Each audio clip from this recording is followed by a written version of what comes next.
ఈ బిల్లు విషయంలో అధ్యక్ష చాలా అద్భుతమైనటువంటి నిర్ణయం రాష్ట్ర ప్రభుత్వం చేసింది. రాష్ట్ర ప్రభుత్వానికి నేను కృతజ్ఞతలు తెలియజేస్తా ఉన్నా అధ్యక్ష. ఈ బిల్లు చాలా గొప్ప బిల్లు తీసుకొచ్చినారు. తల్లిదండ్రుల విషయంలో బాధ్యత కలిగినటువంటి ఉద్యోగస్తులుగా ఉండాలని చెప్పి ఈ బిల్లులో చాలా అంశాలు తీసుకొచ్చినారు అధ్యక్ష. చాలా మంచి విషయం అధ్యక్ష. అట్లాగే నా తరఫున కూడా 1-2 సూచనలు చేయాలనుకుంటున్నాను అధ్యక్ష ఈ బిల్లుకు. అధ్యక్ష, ఇక్కడ తల్లిదండ్రులు ఉన్న పిల్లల అంశం వచ్చింది, కానీ మరి తల్లిదండ్రులకు పిల్లలు లేనటువంటి వాళ్ళ పరిస్థితి కూడా ఈ రాష్ట్ర ప్రభుత్వం ఆలోచిస్తే బాగుండేది. ఎందుకంటే చాలామంది పిల్లలు కానీ వాళ్ళు ఉన్నారు సార్, తల్లిదండ్రులు వాళ్ళు మరి వాళ్ళ పరిస్థితి ఏందనేది కూడా మన రాష్ట్ర ప్రభుత్వం ఒకసారి ఆలోచన చేస్తే బాగుండేది. అలాగే సార్ ఈ చట్టం గతంలో కూడా అస్సాంలో ప్రణామ్ అనేటువంటి చట్టం పేరుతో అప్పటి కాంగ్రెస్ పార్టీ, భారతీయ జనతా పార్టీ ప్రభుత్వం ఈ 2017లో తీసుకొచ్చింది సార్. ఈ చట్టాన్ని తీసుకొచ్చినటువంటి సందర్భంలో కూడా అక్కడ ఒక సీరియస్ డిస్కషన్ జరిగింది. దాంట్లో అప్పుడున్నటువంటి విపక్షాలు కూడా కొన్ని అంశాలు లేవనెత్తినాయి సార్.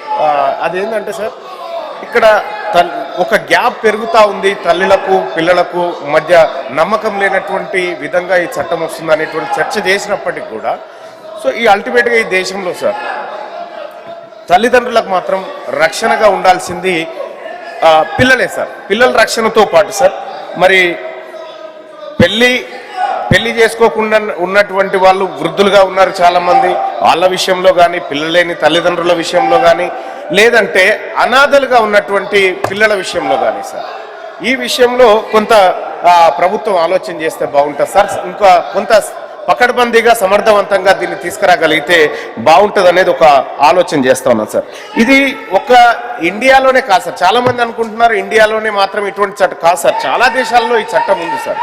చాలా అమెరికా లాంటి దేశాల్లో చట్టాలు ఉన్నాయి. ఆ తర్వాత ఇంకా ఒకసారి చూసుకుంటే సార్ చైనా, సింగపూర్, తర్వాత జర్మనీ, ఫ్రాన్స్, ఇట్లా చాలా దేశాల్లో ఈ తల్లిదండ్రులను పోషించేటువంటి అంశంలో అక్కడి ప్రభుత్వాలు చట్టాలు చేసినటువంటి అంశాలు ఉన్నాయి సార్. అయితే సార్ మిగతా వాటిని కూడా కొన్నిసార్లు నేను పరిశీలించడం జరిగింది సార్. కొన్ని పరిశీలించినప్పుడు మనది కొంత మెరుగ్గానే అనిపిస్తుంది, కానీ ఇంకా పూర్తి స్థాయిలో సవరణలు జరగాల్సినటువంటి అవసరం ఆలోచన.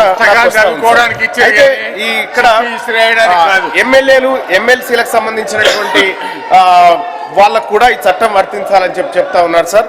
ఇది మంచి పరిణామం సార్, మంచి నిర్ణయం. ఈ బిల్లు ఏదైతే ఉందో సార్, ఈ బిల్లులో చిన్న సూచనలు తప్ప వ్యతిరేకించడానికి ఇంకొక అంశం ఏమీ లేదు సార్. ఈ బిల్లుకు సంపూర్ణమైనటువంటి మద్దతు తెలియజేస్తూ ఈ బిల్లును ప్రవేశపెట్టినటువంటి గౌరవ మంత్రివర్యులు అడ్లూరి లక్ష్మణ్ గారికి, ఈ రాష్ట్ర ప్రభుత్వానికి నా తరఫున ప్రత్యేక కృతజ్ఞతలు తెలియజేస్తా ఉన్నా సార్. చాలా గొప్ప bill sir. I'm appreciating this bill. Thank you sir.